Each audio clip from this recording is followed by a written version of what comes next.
ጀንበር እያዘቀዘቀች ስትሄድ፣ የዳመናው ጥላ በምድር ላይ ሲያርፍ፣ በአይነ ህሊና አንድ ትልቅ አዳራሽ ውስጥ ራሳችሁን አገኙ። የሻማው ብርሃን ድብዝዝ ብሎ ይበራል።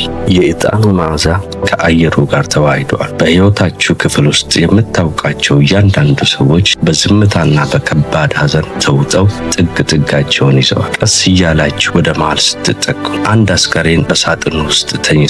ዞር ብላችሁ ስትመለከቱት ግን ያ መቃብር ውስጥ ያለው ያ በሳጥን ውስጥ ያለው እናንተ ራሳችሁ ናችሁ። ይህን የእንቆቅልሽ ጉዞ መጀመሪያ ስቲቨን ኮቭ በታላቅ መጽሐፍ The 7 Habits of Highly Effective People ውስጥ የሚነግረን እውነት አለ። ወደ ውጫዊ ዓለም ከመውጣታችን በፊት በመጀመሪያ you have to fix yourself፣ ራስን መገንባትና መጠገን ይቀድማል ይላል። ይህን ካደረግን በኋላ ግን ወደ ሁለተኛው ወሳኝ ምዕራፍ እንሻገራለን። Begin with the end in mind፣ የመዳረሻህን በር ገና ሳትጀምረው እወቅ፣ ወይንም ደግሞ now where you are going ይላል። የምትሄዱበትን ቦታ እወቁ ነው የሚለን። በዛ የቀብር ስነ ስርዓት ላይ የቀብር ስነ ስርዓቱ ከመፈጸሙ በፊት 3 ሰዎች ሊናገሩ ቆመዋል። አንደኛው የቤተሰብ አባል ደምህና አጥንት፣ ሁለተኛው የቅርብ ጓደኛ የልብህን የሚያውቅ ምስጢረኛ፣ ሶስተኛው የሥራ ባልደረባ በሙያ ዓለም አብሮ ያለፈ።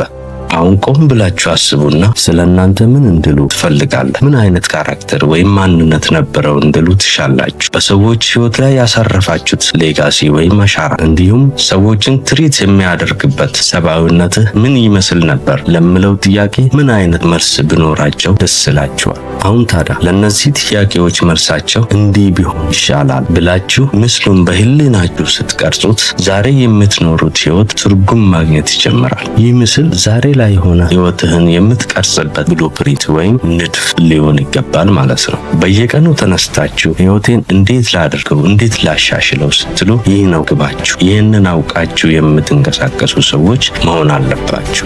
የአብዛኛው ሰው ትልቁ ስብራት ምንድነው ካላችሁ፣ አብዛኛው ሰው አስበውና አለመው መኖርን ወይም ኢንቴንሽናል ሊቪንግ አለማወቁ ነው። በየቀኑ አይምሯቸው ውስጥ የሚፈጠረውን ትልቅ እምቅ አቅም ወይም ፖቴንሻል ችላ ይሉታል። ያ አይምሯቸው ውስጥ እንደ ሐሳብ የነበረው ነገር እንግዲህ ወደዚች ምድር አካል ሆኖ ወይንም ደግሞ ቅርጽ ይዞ ፎርም ይዞ ሊመጣ የሚችለው አይምሯቸው ውስጥ መፈጠር የሚችሉትን ነገር ዘሎ ያልፉና እዚህ ምድር ላይ ያገኙትን ነገር እየወሰዱ ያልፋሉ። ህይወታቸውን ያለምንም ኮምፓስ በሞገድ ላይ እንደምንሳፈፍ ጀልባ ያደርጉታል። አንዴ እዚህ ቦታ ላይ ተበጥሬያለሁ ምን ልፍጠር ብለው የሚያስቡ ሰዎች አይደሉም።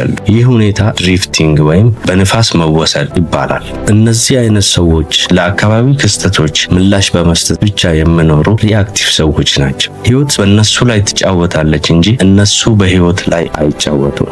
ህይወታቸውን አስተውሎ የሚመሩ ሰዎች ስላልሆኑ ዛሬውኑ አጣዳፊ የተባለውን ነገር ብቻ እያደረጉ የሚያልፉ ሰዎች ይሆናሉ ማለት ነው። በመጨረሻም እድሜያቸው ሲገፋ የተደገፉት ግድግዳ የተሳሳተ፣ የወጡበት መሰላል ወደማይፈልጉበት ገደል እንደሚወስዳቸው ይረዱታል። ያኔ የጸጸት መዓት ይጀምራል ማለት ነው።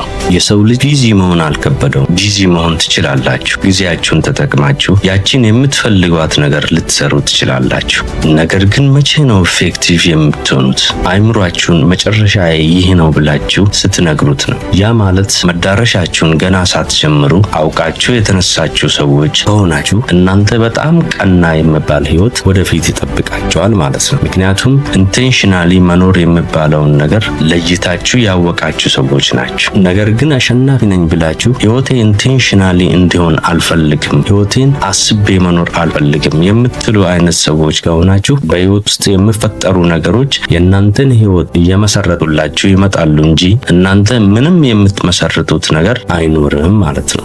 ምሳሌ ስጠን ካላችሁ የሰዎች አመለካከት፣ የሰዎች አስተያየት የእናንተን ህይወት መስመር እያስያዘላችሁ ይመጣል። አልፎ ተርፎም ደግሞ ሶሻል ፕሬሸር የሚባል ነገር ይመጣል ማለት ነው። አካባቢያችሁን ታያላችሁ። ዞር ዞር ብላችሁም ሰዎች ምን እያደረጉ እንደሆነ ስትመለከቱ እነሱ ማድረግ የሚችሉትን ነገር እነሱ እያደረጉ ያሉትን ነገር እኔ ካላደረኩ ትላላችሁ። ከነሱ ጋር አንድ መመሳሰልን ልባችሁ በውስጥ የሚፈልገው ነገር ነው። ስለዚህ እንደዚህ ድሪፍት እያደረጋችሁ በህይወታችሁ የምትሄዱበትን ቦታ ሳታውቁ ከምትሄዱ ለምን ቆም ብላችሁ ነገሮችን አታስተውሉ? ለዚህም ነው ስቲቨን ኮቭ ፐርሰናል ሚሽን ስቴትመንት ወይም የግል የህይወት መሪ መግለጫ ልትጽፍ ይገባል የሚለው። እኔ በዚች ምድር ላይ የተፈጠርኩት ይህን ነገር ለማድረግ ነው፣ ይህን ነገር ደግሞ ያረኩ ሰው ነኝ ብላችሁ የምትጽፉት ነገር ነው። ስቲቨን ኮቭ የሚመክራችሁ ነገር ምንም ያህል እንኳን ቀላል ቢመስልም ቀለል አድርጋችሁ ልትመለከቱት የማይገባ ነገር ነው። በህይወታችሁ ውስጥ ከምትወስኗቸው ትልቅ የሚባሉ ውሳኔዎች መካከል አንዱን ዛሬ ልትወስኑ ነው። ይህንንም በማድረግ ደግሞ የምትመልሱት ሁለት ትልቅ የሚባል ጥያቄ አለ። አንደኛው who do you want to become የሚለው ማን መሆን ነው የምትፈልጉት? ማንን ነው መሆን የምትፈልጉት? የአይደንቲቲ ወይም የማንነት ጥያቄ ይሆናል ማለት ነው። ሁለተኛው ጥያቄ ደግሞ what do you want to contribute ለዓለም የምታበረክቱት ነገር ምንድን ነው? የእናንተ አስተዋጽኦ ምንድን ነው? ያቺ ሚሽን ስቴትመንታችሁ እነዚህን ሁለት ወሳኝ የሚባሉ ጥያቄዎችን ትመልሳለች።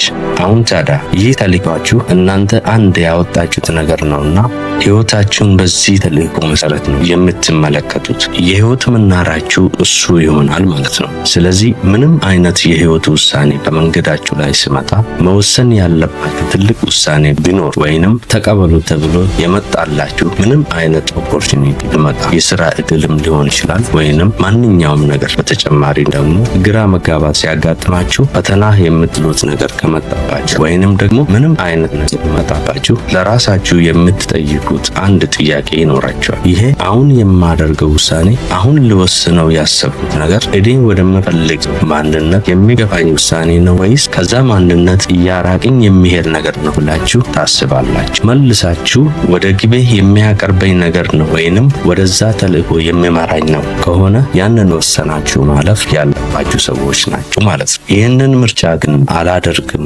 አልፈጽምም የምትሉ ሰዎች ከሆናችሁ ህይወትን በራሳችሁ ተርም የምትኖሩ ሰዎች አይደላችሁም ማለት ነው። እኔ እገሌ የተባልኩ ግለሰብ እንዲህ አይነት ህይወት መኖር እፈልጋለሁ ብላችሁ የምትፈልጉ ሰዎች ሳትሆኑ ህይወት ራሷ የምትወስንላችሁ ሰዎች ትሆናላችሁ። ያ ደግሞ ሪአክቲንግ ይባላል። ይህ ማለትም ምላሽ መስጠት ማለት ነው። ህይወት ላይ የሚፈጠረው ነገር እንዳለ ህይወት ያመጣችው ነገር ነው። እናንተ ደግሞ ህይወት ላመጣችባችሁ ነገር ሪአክት እያደረጋችሁ ወይም ምላሽ እየሰጣችሁ የምታልፉ ሰዎች ሆናችሁ ማለት ነው። አሁን እያዳመጣችሁ ካላችሁት ውስጥም አብዛኞቻችሁ ለራሳችሁ የምትፈልጉትን ህይወት መርጣችሁ ልትኖሩ እንደምትፈልጉ አውቃለሁ። ስለዚህ ያንን ህይወት መርጠን መኖር እንጀምር ነው መልእክቴ። ወደ ሶስተኛው ልማድ እንሂድ። ጸሐፊው ስቲቨን ኮቭ ፎከስ ኦን ዋት አክቹዋሊ ማተርስ ይላል። የምርም አስፈላጊና ጠቃሚ የሆኑ ነገር ላይ ፎከስ አድርጉ፣ ትኩረት አድርጉ እያለ ነው። አንድ ተረት አለ። አንድ ዛፍ ቆራጭ አለ። ያንን ዛፍ ለብዙ ሰዓታቶች ለመቁረጥ ይታገላል። በዛ ሲያልፉ የሚመለከቱ ሰዎች የምትቆርጥበትን መሳሪያ ለምን አትቀይርም ወይም ለምን አትስለውም? እሱን ብታደርግ እኮ ይቀልሃል ይሉታል። ዛፍ ቆራጩም ደግሞ እንዲህ ብሎ መለስ፣ አይ አሁን በጣም ቢዚ ነኝ፣ ይህንን ዛፍ ቆርጬ ሌላ ቦታ ሄጄ ደግሞ መቁረጥ አለብኝ ብሎ ይመልሳል። አብዛኞቻችን እንዲህ አይነት ህይወትን በየቀኑ እየኖርን ነው። በየቀኑ ማድረግ ያለብንን ጠቃሚውን ነገር ሳናደርግ የመጣብንን አስቸኳይ የሚባለውን ነገር ፈጽመን የምናልፍ ሰዎች ሆነን፣ ይህ ደግሞ የታሰበበት ህይወት አይደለም። ምክንያቱም ጄኒውንሊ የምንፈልገውን ህይወት ወይንም እኛ የምንመኘውን ህይወት በእንደዚህ አይነት መንገድ አይመጣም። ልብ ማለትና ማስተዋል ያሉብን ብዙ አይነት ነገሮች አሉ። ለነዛ ህይወታችንን የምርም ለሚያንቀሳቅሱልንና ወደፊት ለሚያደርጉልን ነገሮች ጊዜ ካልሰጠን፣ ሰዓታችንን ካልመገብን የምንፈልገውን ህይወት የምናገኝ አይነት ሰዎች አንሆንም። ህይወታችንም ደግሞ ከንቱ የሚባል ህይወት ይሆናል። እዚች ምድር ላይ ከኖርን አይቀር ለምን ከንቱ የሚባል ህይወት እንኖራል? የወደድነው ደስ ያለንን የመረጥነው ህይወት እንኖር እንጂ። በስቲቨን ኮቭ የተጻፈውን ዘ 7 ሃቢትስ ኦፍ ሃይሊ ኢፌክቲቭ ፒፕል መጽሐፍን እየቃኘን 3ኛ ክፍል ላይ ደርሰናል። በቀጣዩ ክፍል እስክንገናኝ ቻው።